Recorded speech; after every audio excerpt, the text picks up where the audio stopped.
नकलींना दिल्लीत मुजरे आणि हुजरे केल्याशिवाय त्यांचं काहीच ठरत नाही। ज्यांचा उमेदवार फिक्स नाहीये त्यांनी इथे येऊन विजयाच्या बाता मारणं हे तसं आश्चर्यकारक आहे।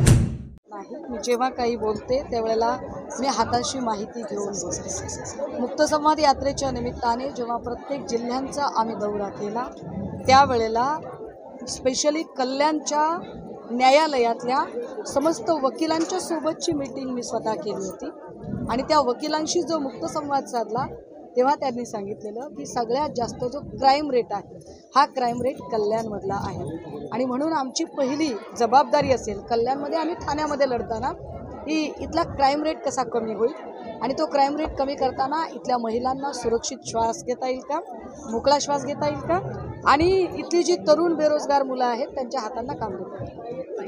महिला पत्रकारांसुद्धा घरात जाऊन दमदाटी करतात, काय हे प्रकरण आहे? काय पत्रकार नेहा पुरव यांना ज्या पद्धतीने पियुष गोयलच्या लोकांनी अगदी घरात घुसून धमकावलं या सगळ्या घटनेचा आम्ही जाहीर शब्दामध्ये निषेध करतो।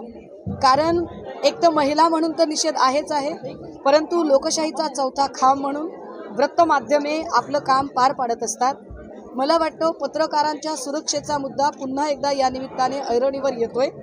पत्रकार वारिशेची झालेली हत्या असेल किंवा वेगवेगळ्या पत्रकारांना दमदाटी करणं असेल, पत्रकारांनाच पुन्हा ट्रोल करणं असेल, कारण पुण्यातल्या एका महिला पत्रकाराला अशाच पद्धतीने नितेश राणेच्या लोकांनी मागे प्रचंड वाईट पद्धतीने ट्रोल केलं आणि आत्ता पुन्हा एकदा नेहा पुरव यांना धमकावणं हा सगळा लोकशाहीला तर घातक प्रकार आहेच आहे, पण एका अर्थाने पत्रकारांवर बातमी देताना त्यांच्या बातमीदारीवरच दहशत आणल्यासारखा आणि त्यांना दडपण निर्माण केल्याचा प्रकार आहे।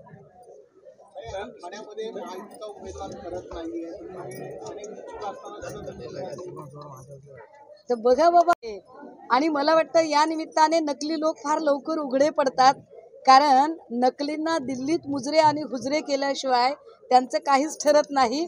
पण असो, काहीही असलं तरी जे 2-3 लोक कोट शिवून तयार आहेत त्यातल्या कुणातरी दोघांना सांगावं की तुमचे कोट नेटफ्लिक्सवर आता विकायची वेळ आलेली आहे। काय ते एकदाचा उमेदवार, पण माझ्या माहितीप्रमाणे कदाचित ठाण्याची जागाच त्यांना मिळत नाहीये असं काहीसं चित्र आहे। त्यामुळे ज्यांची जागा फिक्स नाहीये, ज्यांचा उमेदवार फिक्स नाहीये त्यांनी इथे येऊन विजयाच्या बाता मारणं हे तसं आश्चर्यकारक आहे। असो, आम्ही आधी म्हटलं ना आत्ताही म्हणतोय, इथे साक्षात मोदीजींनी जरी उमेदवारी अर्ज भरला तरी सुद्धा ही जागा राजन विचारे साहेब ताकदीने आणि मोठ्या लीडने काढतील, आम्हाला विश्वास आहे।